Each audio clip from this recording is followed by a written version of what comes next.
Kris, it's not your team that's lost 3 games in a row going into game 7. Do you feel that you have the upper hand just in terms of game 7 jitters or nervousness? Do you feel it's your team that has a flow state going, for lack of a better term? All I can do is speak on behalf of the Edmonton Oilers. I don't know what goes on in Florida. I don't know how they handle things. So I don't think it's fair for me to comment on where they sit.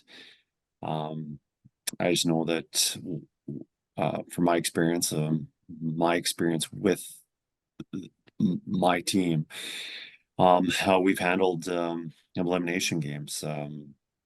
We've been through some difficult times. We had 2 elimination games against Vancouver, and I have a lot of confidence in our team on how they responded and played in those games. And when we got into the situation being down 3-0 against Florida in this series, I saw a very confident group where there was no panic, no desperation, just a very focused mentality.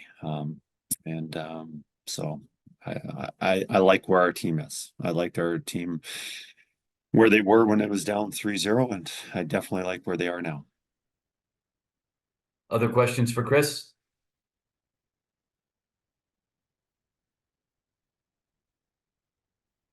Anyone else? We will go back here. Go back here to Donna.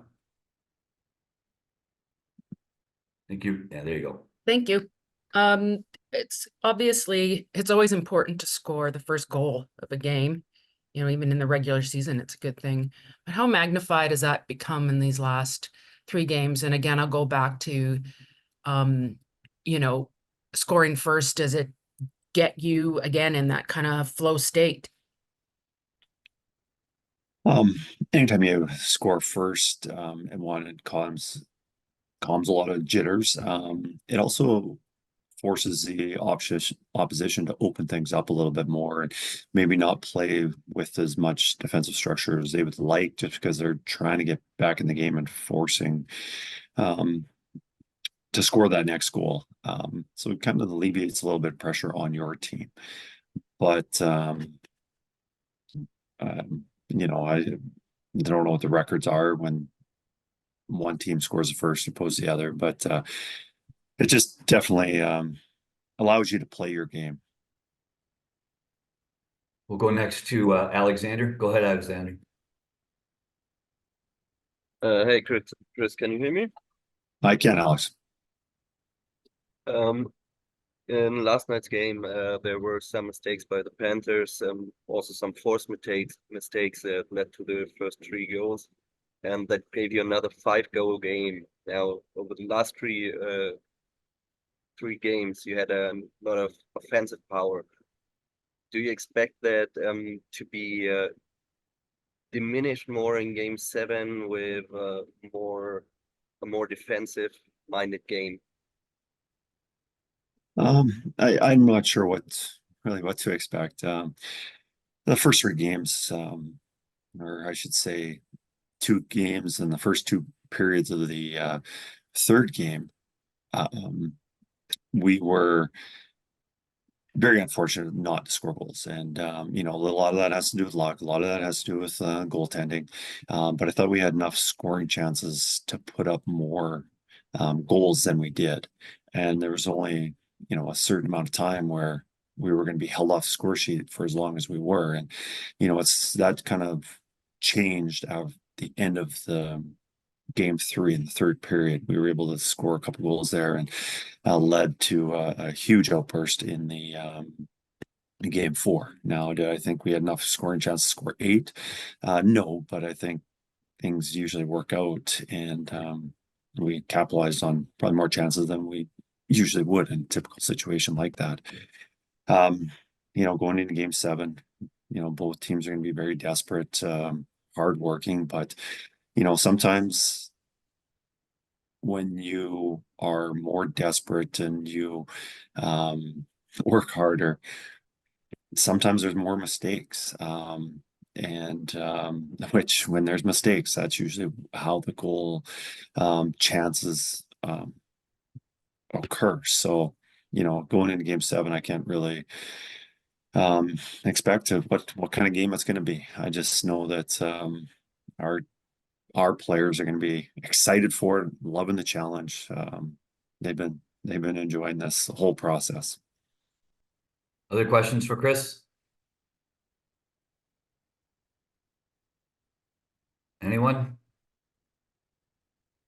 Okay, Kris. Oh, hang on, we got one. Sebastian, go ahead.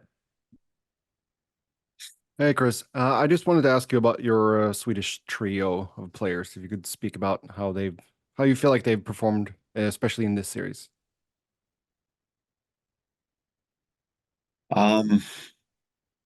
Yeah, I don't know really how to summarize how well they played because their contributions have been remarkable.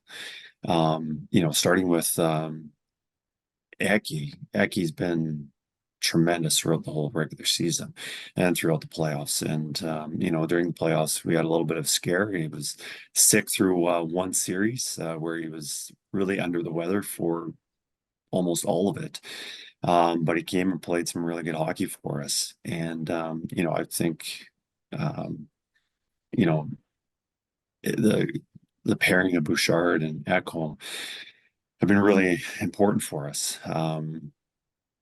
Ecky doesn't have as many points as Bush, but 5-on-5, their offensive contributions are almost identical through the regular season. And then also what he does on the penalty kill is tremendous. A lot of the success that we're having on the penalty kill throughout the playoffs, a lot of it has to do with him. He's the first defenseman on the left side for almost every penalty kill start. So his contribution's been great. Now with Janmark, here's a player who, we appreciated through the regular season. And he's only continued to get better and better throughout the playoffs. And, we really appreciate the chemistry of him and Brownie have been really taking their their contributions have been tremendous throughout the playoffs, but highlighted through this final series against Florida.